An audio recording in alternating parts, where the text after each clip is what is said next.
ಸ್ನೇಹಿತರೆ ನಮಸ್ಕಾರ. BK ಕನ್ನಡ ಅಕಾಡೆಮಿಗೆ ತಮ್ಮೆಲ್ಲರಿಗೂ ಕೂಡ ಸುಸ್ವಾಗತ. ಇವತ್ತು ಮತ್ತೊಂದು ವಿಷಯದೊಂದಿಗೆ ಹೊಸ ರಿಕ್ರೂಟ್ಮೆಂಟ್ ಆಗಿರತಕ್ಕಂಥದ್ದು ಒಂದ್ರ ಬಗ್ಗೆ ಡಿಟೇಲ್ಡ್ ಮಾಹಿತಿಯನ್ನು ಹೇಳೋದಕ್ಕೆ ನಿಮ್ಮ ಮುಂದೆ ಬಂದಿದ್ದೀನಿ. ದಯವಿಟ್ಟು BK ಕನ್ನಡ ಅಕಾಡೆಮಿ ಚಾನಲನ್ನು ಸಬ್ಸ್ಕ್ರೈಬ್ ಮಾಡ್ಕೊಳ್ಳಿ, ಶೇರ್ ಮಾಡಿ, ಕಮೆಂಟ್ ಮಾಡಿ, ಲೈಕ್ ಮಾಡಿ. ನಿಮ್ಮವ್ರಿಗೂ ಕೂಡ ಇದನ್ನು ಹಂಚಿ. ಯಾರು ಅರ್ಹರಿದ್ದಾರೋ ಅವ್ರಿಗೆ ಈ ನೌಕರಿ ಸಿಗೋಲ್ಲಿ ಅನುಕೂಲ ಆಗುತ್ತೆ ಅಂತ ಈ ಸಂದರ್ಭದಲ್ಲಿ ಹೇಳ್ತೀನಿ. ಬ್ಯಾಂಕ್ ಆಫ್ ಬರೋಡಾದಲ್ಲಿ ಲೋಕಲ್ ಬ್ಯಾಂಕ್ ಆಫೀಸರ್ 2500 ಹುದ್ದೆಗಳಿಗಾಗಿ ಅರ್ಜಿಯನ್ನು ಆಹ್ವಾನಿಸಲಾಗಿದೆ. ಅದರ ಡೀಟೇಲ್ ಮಾಹಿತಿಯನ್ನು ಈಗ ನಿಮ್ಮ ಮುಂದೆ ಹೇಳ್ತಾ ಹೋಗ್ತೀನಿ. ಬನ್ನಿ, ಇನ್ನೇಕೆ ತಡ, ವಿಡಿಯೋನ ಸ್ಟಾರ್ಟ್ ಮಾಡೋಣ. ಬ್ಯಾಂಕ್ ಆಫ್ ಬರೋಡಾದ ಇದು 2500 ಹುದ್ದೆಗಳಿಗಾಗಿ, ಅದು ಯಾವ ಹುದ್ದೆಗಳಂತಂದರೆ ಲೋಕಲ್ ಬ್ಯಾಂಕ್ ಆಫೀಸರ್ ಹುದ್ದೆಗಳಿಗಾಗಿ ಅರ್ಜಿಯನ್ನು ಆಹ್ವಾನಿಸಲಾಗಿದೆ. ಈ ಕೆಲಸ ಎಲ್ಲೆಲ್ಲಿ ಐತಂದರೆ ಇಡೀ ಭಾರತದ ತುಂಬ ಅಂದರೆ 18 ರಾಜ್ಯಗಳಲ್ಲಿ ಖಾಲಿ ಇರತಕ್ಕಂಥ ಬ್ಯಾಂಕ್ ಆಫ್ ಬರೋಡಾದಲ್ಲಿ ಈ ಹುದ್ದೆಗಳಿಗೆ ಅರ್ಜಿಯನ್ನು ಆಹ್ವಾನಿಸಲಾಗಿದೆ. ಇವುಗಳ ಬಗ್ಗೆ ಒಟ್ಟು 2500 ಹುದ್ದೆಗಳು ಇದ್ದು, ಕರ್ನಾಟಕದಲ್ಲಿ 450 ಹುದ್ದೆಗಳು ಖಾಲಿ ಇದ್ದಾವೆ. ಕರ್ನಾಟಕದಲ್ಲಿ ಒಟ್ಟು 450 ಹುದ್ದೆಗಳ ಖಾಲಿ ಇದ್ದಾವೆ. ಹಾಗಾದರೆ ಇದಕ್ಕೆ ಬೇಕಾಗಿರ್ತಕ್ಕಂಥ ಮಾನದಂಡಗಳು ಏನೇನಿದಾವೆ ಅಂತ ನಾನು ಒಂದೊಂದಾಗಿ ಹೇಳ್ತಾ ಹೋಗ್ತೀನಿ, ನೋಡ್ತಾ ಹೋಗಿರಿ. ಈಗ ಮೊದಲನೇದಾಗಿ ಶೈಕ್ಷಣಿಕ ಅರ್ಹತೆ ಅಂದರೆ ಏನು ವಿದ್ಯಾರ್ಹತೆ ಇರಬೇಕು, ಯಾವ ಡಿಗ್ರಿ ಇರಬೇಕು ಅನ್ನೋದಾದರೆ, ಮೊದಲು ಅಭ್ಯರ್ಥಿಯು ಮಾನ್ಯತೆ ಪಡೆದ ವಿಶ್ವವಿದ್ಯಾಲಯದಿಂದ ಯಾವುದೇ ರೀತಿಯಾದಂಥ ಒಂದು ಪದವಿಯನ್ನು ಪಡ್ಕೊಂಡಿರಬೇಕು. ಯಾವುದೇ ಒಂದು ಪದವಿಯನ್ನು ಪಡ್ಕೊಂಡು ಅವರು BE, BTech, MBA, MC, MTech ಏನಾದರೂ ಮಾಡ್ಕೊಳ್ಳಿ, ಒಟ್ಟು ಒಂದು ಪದವಿ ಅಂತನ್ನು ಅವರು ಪಡ್ಕೊಂಡಿರಬೇಕು ಅಂತ ಹೇಳ್ತಾರೆ. ಆಮೇಲೆ ವಯಸ್ಸಿನ ಮಿತಿಯನ್ನು ಕೂಡ ಯಾವ ರೀತಿ ಹೇಳ್ತಾರೆ ಅಂತಂದರೆ, 1/7/2025 ವಿದ್ಯಾರ್ಥಿಗಳು 21 ವರ್ಷಗಳನ್ನು ಪೂರೈಸಿರಬೇಕು. ಆಮೇಲೆ ಗರಿಷ್ಠ ವಯೋಮಿತಿ ಎಷ್ಟು ಅಂತಂದರೆ 30 ವರ್ಷ ಅವರು ಮೀರಿರಬಾರ್ದು. ನೆನಪುಳಿತಾ, 1/7/25 21 ವರ್ಷ ಮುಗಿದಿರಬೇಕು. ಆಮೇಲೆ ಲಾಸ್ಟ್ 30 ವರ್ಷ ಮೀರಬಾರ್ದು. ಆಮೇಲೆ ಇದರಾಗ ಸಡಿಲಿಕೆ ಏನಾದರೂ ಇದೆಯಾ ಅಂತ ನೀವು ಕೇಳ್ಬೋದು. ಹೌದು, OBC ಅಭ್ಯರ್ಥಿಗಳಿಗೆ 3 ವರ್ಷದ ಸಡಿಲಿಕೆ ಇದೆ. ಆಮೇಲೆ SC ST ಅಭ್ಯರ್ಥಿಗಳಿಗೆ 5 ವರ್ಷಗಳ ಸಡಿಲಿಕೆ ಇದೆ. PWD ಅಭ್ಯರ್ಥಿಗಳಿಗೆ 10 ವರ್ಷಗಳ ಕಾಲ ಸಬ್ಸಿಡಿಯನ್ನು ಇದರಲ್ಲಿ ನೀಡಿದ್ದಾರೆ. ವೇತನ ಶ್ರೇಣಿ ನೋಡ್ಕೊಂಡ್ಬಿಡಿ ಸ್ನೇಹಿತರೆ. 48,480 ರೂಪಾಯಿದಿಂದ ಹಿಡ್ಕೊಂಡು 85,920 ರೂಪಾಯಿಗಳು ಈ ಶ್ರೇಣಿಯಲ್ಲಿ, ಈ ರೇಂಜ್ನಲ್ಲಿ, ಈ ರೇಷೋದಲ್ಲಿ ಅವ್ರಿಗೆ ಏನು ಮಾಡ್ತಾರೆ ಅಂತಂದರೆ ವೇತನವನ್ನು ಅವರು ಕೊಡ್ತಿದ್ದಾರೆ. ಹಾಗಾದರೆ ಆಯ್ಕೆ ವಿಧಾನ ಹೆಂಗಿದೆ ಅಂತ ನೀವು ಕೇಳ್ಬೋದು.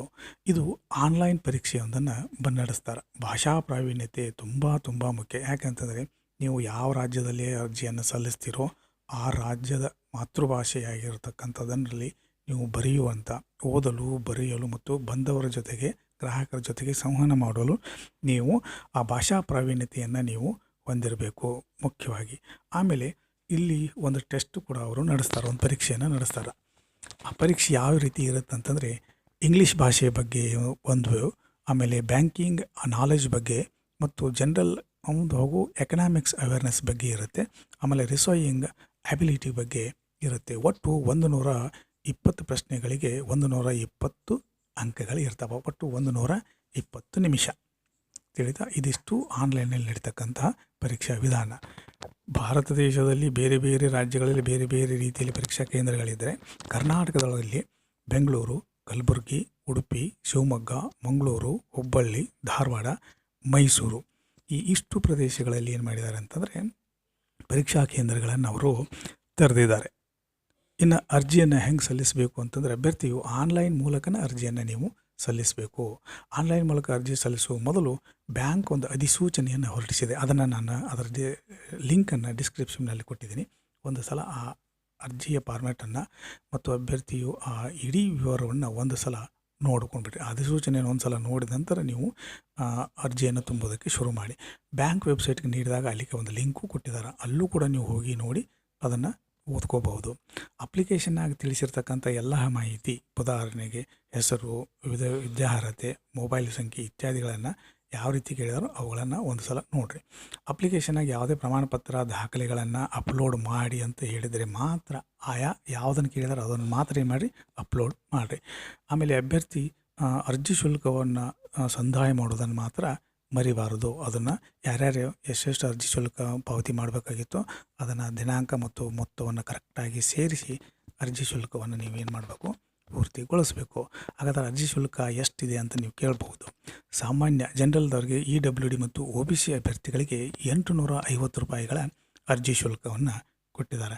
ಆಮೇಲೆ ಪರಿಶಿಷ್ಟ ಜಾತಿ, ಪರಿಶಿಷ್ಟ ಪಂಗಡ, PWD, ಮಾಜಿ ಸೈನಿಕರು ಮತ್ತು ಮಹಿಳಾ ಅಭ್ಯರ್ಥಿಗಳಿಗೆ ಏನು ಮಾಡಿದ್ದಾರೆ ಅಂತಂದರೆ 175 ರೂಪಾಯಿ ಅರ್ಜಿ ಶುಲ್ಕವನ್ನು ಹೇಳಿದ್ದಾರೆ. ಸೊ ಅದನ್ನು ಹೆಂಗೆ ನೀವು ಪಾವತಿ ಮಾಡಬೇಕು ಅಂತ ಒಂದು ಪ್ರಶ್ನೆ ಬರ್ಬೋದು. ನೀವು ಆನ್ಲೈನ್ ಮೂಲಕ ಮಾಡಿರಿ, debit card, credit card, net banking, UPI ಮೂಲಕ ಯಾವುದಾಗುತ್ತೋ ನಿಮಗೆ ಅನುಕೂಲ ಆ ರೀತಿಯಲ್ಲಿ ನೀವೇನು ಮಾಡ್ಬೋದು, ಈ ಅರ್ಜಿ ಶುಲ್ಕವನ್ನು ನೀವು ಪಾವತಿ ಮಾಡ್ಬೋದು. ಕೊನೆಯದಾಗಿ ಅರ್ಜಿಯನ್ನು ಸಲ್ಲಿಸೋದಕ್ಕೆ ಡೇಟ್ ಏನೇನಿದೆ ಅಂತ ನೀವು ಕೇಳ್ತಿದ್ದೀರಲ್ಲ, ಅರ್ಜಿ ಸಲ್ಲಿಸೋಕೆ ಆರಂಭ ಆದ ದಿನಾಂಕ ಆಲ್ರೆಡಿ ಶುರುವಾಗಿದೆ. ಈಗ ಜುಲೈ 4ನೇ ತಾರೀಕಿನಿಂದ ಜುಲೈ 4, 2025ರಿಂದ ಅರ್ಜಿಯನ್ನು ನೀವು ಸಲ್ಲಿಸಬಹುದು. ಅರ್ಜಿ ಸಲ್ಲಿಸುವುದಕ್ಕೆ ಕೊನೆಯ ದಿನಾಂಕ ಯಾವಾಗಪ್ಪ ಅಂತಂದರೆ 24 ಜುಲೈ 2025. ಇಲ್ಲಿ ತನಕ ಇನ್ನೂ ಟೈಮ್ ಇದೆ ನಿಮಗೆ. ಆರಾಮಾಗಿ ನೀವು ನೋಡಿಕೊಂಡು ಕರೆಕ್ಟಾಗಿ ಅರ್ಜಿಯನ್ನು ಸಲ್ಲಿಸಿರಿ. ಇನ್ನು ಶುಲ್ಕ ಪಾವತಿ ಮಾಡೋದಕ್ಕೆ ಅದಕ್ಕೂ ಕೊನೆಯ ದಿನಾಂಕ ಯಾವಾಗ ಕೊಟ್ಟಿದ್ದಾರೆ ಅಂತಂದರೆ 24ನೇ ತಾರೀಕು ಜುಲೈ. ಆಯಿತಾ? ಅದೇ ದಿನಾನ ಏನು ಮಾಡಿದ್ದಾರೆ ಅಂದರೆ ಕೊನೆಯ ದಿನ ಅಂತ ಹಾಕಿ ಕೊಟ್ಟಿದ್ದಾರೆ. ಸೊ ಹಾಗಾಗಿ ದಯವಿಟ್ಟು ಏನು ಮಾಡಿರಿ, ಅಧಿಸೂಚನೆಯನ್ನು ಒಂದು ಸಾರಿ ಕ್ಲಿಯರಾಗಿ ನೋಡಿರಿ, ಓದಿರಿ. ಆಮೇಲೆ ಎಲ್ಲೂ ತಪ್ಪು ತಡೆ ಮಾಡಲ್ದಂಗೆ ಅರ್ಜಿಯನ್ನು ತುಂಬಿ ಮತ್ತು ಅಗತ್ಯ ದಾಖಲೆಗಳನ್ನು ಅಪ್ಲೋಡ್ ಮಾಡಿ ಅರ್ಜಿಯನ್ನು ಸಲ್ಲಿಸಿರಿ. ಇದು ಭಾರತದೆಲ್ಲೆಡೆ, ಅದರಲ್ಲೂ ಮುಖ್ಯವಾಗಿ 18 ರಾಜ್ಯಗಳಿಗೆ ಸೀಮಿತವಾಗಿರ್ತಕ್ಕಂತಹ 18 ರಾಜ್ಯಗಳಿಗೆ ಇಲ್ಲಿ ಕರೆದಿರ್ತಕ್ಕಂತಹ ರಿಕ್ರೂಟ್ಮೆಂಟ್ ಆಗಿರೋದರಿಂದ ಕರ್ನಾಟಕಕ್ಕೆ 450 ಹುದ್ದೆಗಳದಾವ. ಸೊ ಹಾಗಾಗಿ ಏನು ಮಾಡಿರಿ ಅಂತಂದರೆ ಕರೆಕ್ಟಾಗಿ ಓದಿಕೊಂಡು ಅರ್ಜಿಯನ್ನು ಸಲ್ಲಿಸಿ ಇದರಲ್ಲಿ ಯಶಸ್ವಿ ಆಗ್ರಿ ಅಂತ ಹಾರೈಸ್ತೀನಿ. ಮತ್ತೊಂದು ವಿಡಿಯೋದೊಂದಿಗೆ ಮುಂದಿನ ವಿಡಿಯೋದಲ್ಲಿ ತಮ್ಮನ್ನು ಮತ್ತೆ ಭೇಟಿ ಆಗ್ತೀನಿ. ಅಲ್ಲಿವರೆಗೂ ಟೇಕ್ ಕೇರ್, ಬಾಯ್ ಬಾಯ್, ಗುಡ್ ನೈಟ್.